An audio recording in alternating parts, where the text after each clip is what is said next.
Hello everyone. In this video, we're going to be solving a non-standard equation, a very non-standard equation.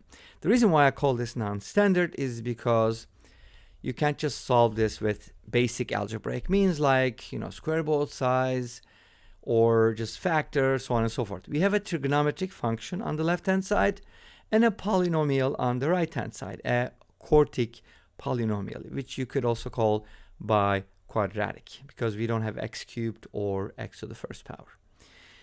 We're going to solve this using a non-standard method. So let's get to work.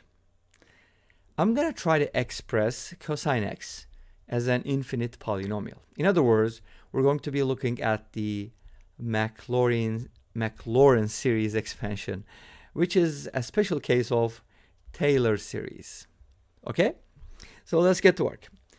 So I would like to call this f of x, or you could call it p of x if you want. Let's do that. Since we're going to be dealing with a polynomial, that makes more sense.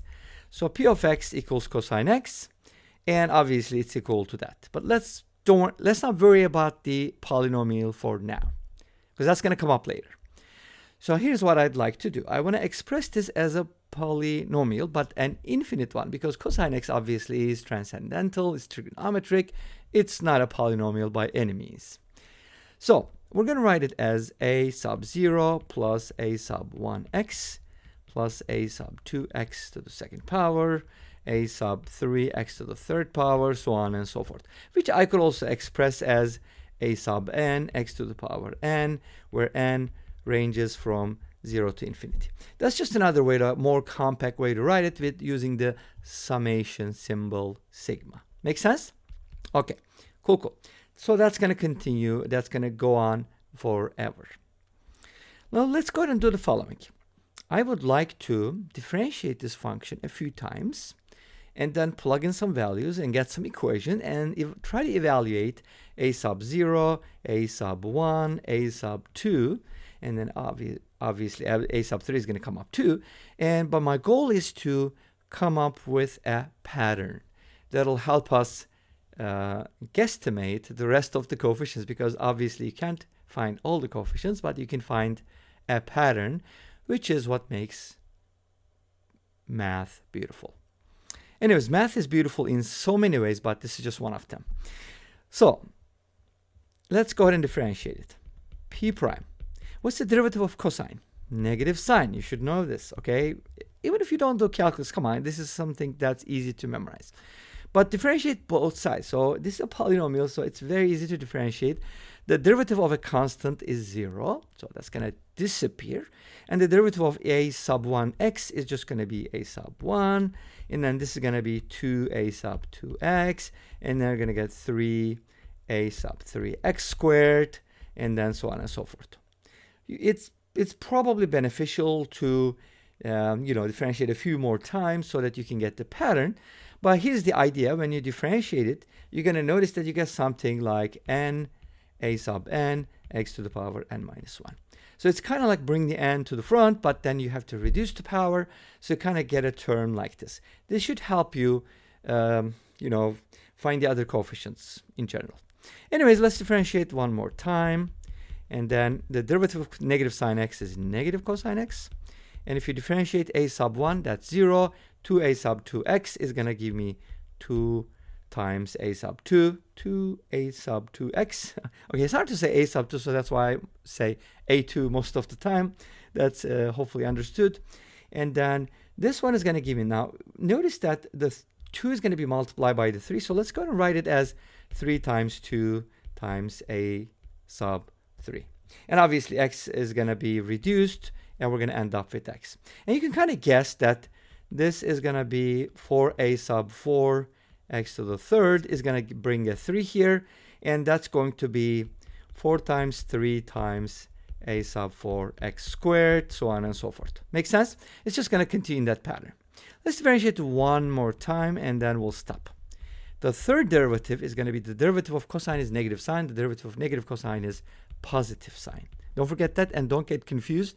Memorize the derivatives. Differentiate. The integrals is just going to be the opposite. Don't memorize the integration formulas because that's going to be confusing. Anyways, the derivative of this is 0. The derivative of this is just going to bring another 1. You could also write it as 3 times 2 times 1 if you want, and then a sub 3, and then this 2 is going to come, and you're going to get 4, 3, 2, and then a sub 4x, and then dot, dot, dot. Okay, we got the function itself, the first derivative, the second derivative, and the third derivative. So we got 4 equations. Let's go ahead and replace x with something. And what do you think is going to be the most exciting x value to replace x with? I don't know if that sentence makes sense, but anyways, what should you replace x with? Not 1, maybe 0, right? Because you want a lot of things to disappear. So let's go ahead and evaluate p of 0. I'm going to go back and forth, so don't, hopefully you'll be fine with that. So I can't fit all of them on the same screen. I don't want to like zoom in or zoom out like crazy. Anyways, p of 0 is going to be cosine 0, which is 1.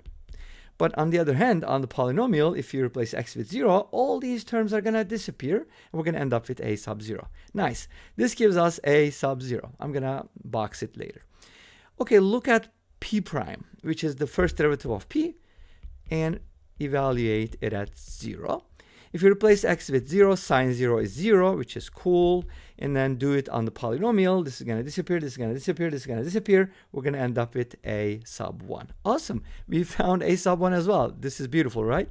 And now look at the second derivative. And the second derivative is right here. Replace x with 0. You're going to get cosine 0, which is 1, but with the negative, it's going to be negative 1. Awesome. Well, is that going to give us a coefficient? Yes. 0, 0, everything 0. 2 times a sub 2. We're just going to divide, no big deal. This is going to give us a sub 2 equals negative 1/2. No big deal. And then the third derivative is going to give me here. If you replace x with 0, you're going to get 0. And set it equal to what? This is going to disappear. Everything is going to disappear. I'm going to end up with 3, 2, 1, and that, because there's nothing else.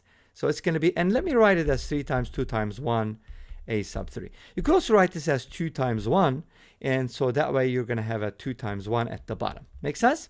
That's going to look a little better in terms of finding a pattern. And a sub 3 is going to be 1 over 3 times 2 times 1. Awesome. Hopefully you got the pattern. A sub 1 is 0, and a sub 0 is 1.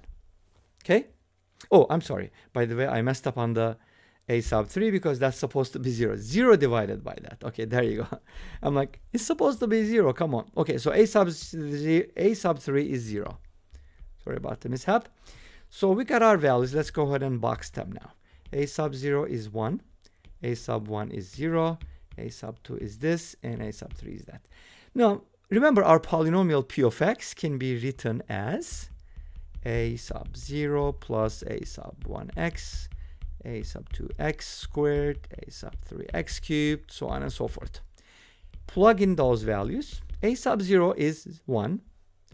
A sub 1 is 0, so I'm going to skip the x and go to x squared, but the coefficient of x squared is negative 1/2, and then I'm going to multiply by x squared, and a sub 3, I'm sorry, a sub 2, a sub 3 is 0, and a sub 4, by the way, how do you find a sub 4 from here? Okay, we didn't find it, but here's what's going to happen. It's going to be 1 over 4 times 3 times 2 times 1. Remember, with the a sub 3, we got 3 times 2 times 1. With the a sub 4, we're going to get that. So in other words, it's going to be 1 over 4 factorial, and this is going to be 2 factorial. To keep a long story short, this is going to be our infinite polynomial that represents cosine x.